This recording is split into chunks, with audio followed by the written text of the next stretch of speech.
Hi, this is Sarah Mikesell with the Pig Site, and today we're here with Dr. Thomas D'Alfonso. He is the Worldwide Animal Nutrition Focus Area Director at the U.S. Soybean Export Council. Thanks for joining me again, Tom. Glad to be here, Sarah. I look forward to our conversation. Fantastic. And today we're going to talk about how U.S. soy quality builds markets.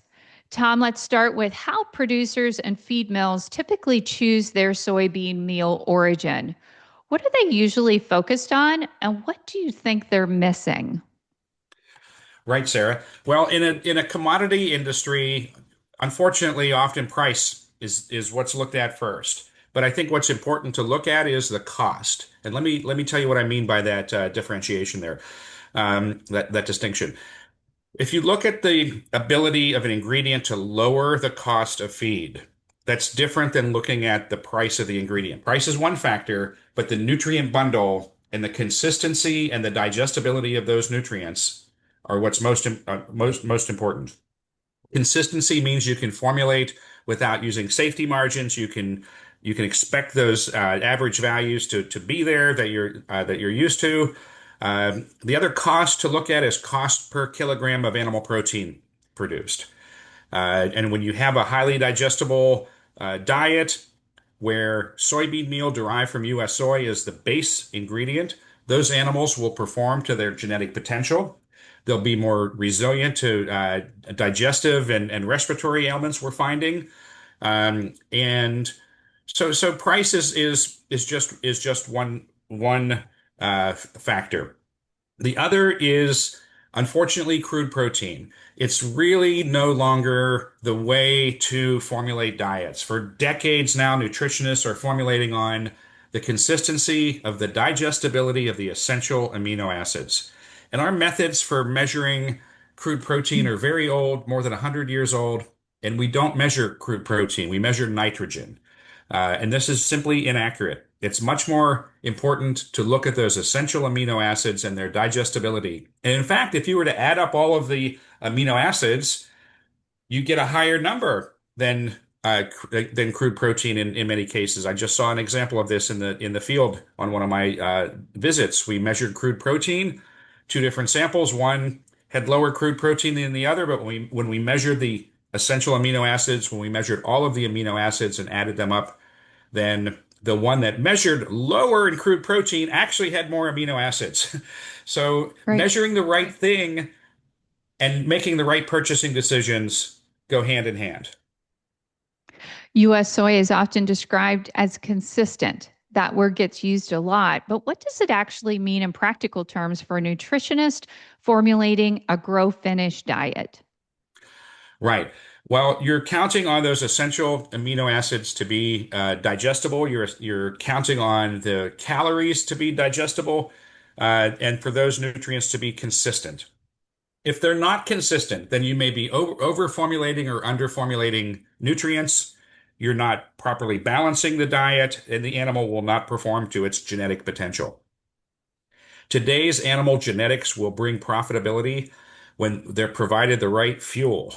And that means having a diet that is based on soybean meal derived from U.S. soy at high inclusion rates to bring in those functional compounds that affect animal health and performance, as well as that nutrient bundle that you're expecting when you formulate the diet. Beyond protein, soybean meal contains bioactive compounds, polyphenols, isoflavones, bioactive peptides. What role do those play in grow finish swine performance? And why does origin matter for those compounds, Tom? Right. So origin matters for a number of reasons. Let me start there. Okay. What we know is that the soybeans grown in the U.S. are less damaged.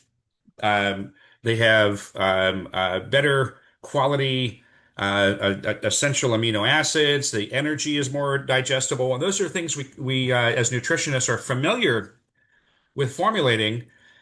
But these other compounds, as you mentioned, the isoflavones, the bioactive peptides, the polyphenols, the terpenoids, bioactive lipids, they all need to be at high quality and can also be affected by damage. Let's take the bioactive lipids. for example. The fat quality is important, and that affects animal digestive health and immune response and inflammation. So what these compounds do is they make the digestive system and the immune systems more efficient and resilient. So anti-inflammation of the digestive system, antimicrobial compounds. These all mean that the animal has a healthy gastrointestinal system that will digest those nutrients and bring the highest value. So we've really just discovered these bioactive compounds, these functional compounds in the last few years, and their role in swine health and performance. There's some very exciting research out there, and I encourage everyone to go and look for it. It's so exciting to see the new research, right? I mean, we're just continuing to learn more about the value of soybean meal, essentially, right? Absolutely. I mean, these compounds that I mentioned, bioactive peptides, isoflavones, we're discovering their benefits in human health. So my Right, counterparts in soy foods and the focus area there, we get speakers in all the time talking about the benefits of soy in human health and nutrition. And humans are animals, so it's no surprise that the right. animals are benefiting also from these same compounds. Very cool. For a feed mill owner expanding into a new market, trying to earn the trust of producers who are skeptical and cost conscious, how does ingredient origin become part of that commercial strategy? So it sounds like a good commercial strategy, and I believe it is a good commercial strategy to provide high quality product to your customers and to tell them to look at the animal performance as the indicator that they are getting high quality and consistently high quality products. This builds trust.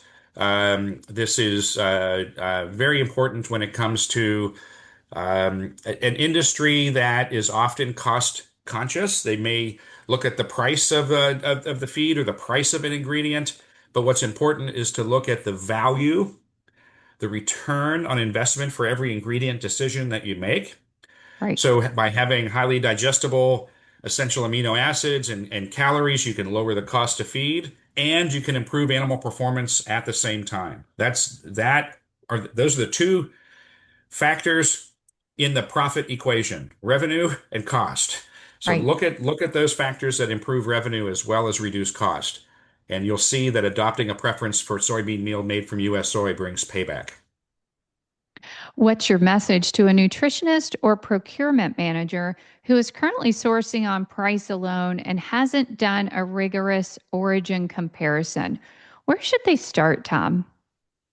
Right, very good. Well, I think it's up to us really to bring purchasers and nutritionists together in the buying process conversation. So we can tell the nutritionist, we can tell the animal production company that purchasing soybean meal derived from U.S. soy will lower your carbon footprint, will provide more consistent feed and animal performance. But if we don't tie together the economic benefit to the company, then the purchasing person may not pick up on. We don't expect the purchasing person to be an expert in sustainability or an expert in animal Right, nutrition. It really requires a conversation among all of the players involved in the purchasing decision. And that's where we have engaged many of our conversations, bringing the purchasing person and the nutritionist together, bringing our supply chain partners together, and having a conversation about quality throughout the entire supply chain and why that brings payback to animal producers. very good. Thanks so much for all the information, Tom. I really appreciate it today. This was very interesting conversation. Thanks, Sarah. I enjoyed the conversation also. Have a great day. Thank you. If you'd like to learn more, visit usec.org for the latest research and resources. This is Sarah Mikesell with the Pig Site.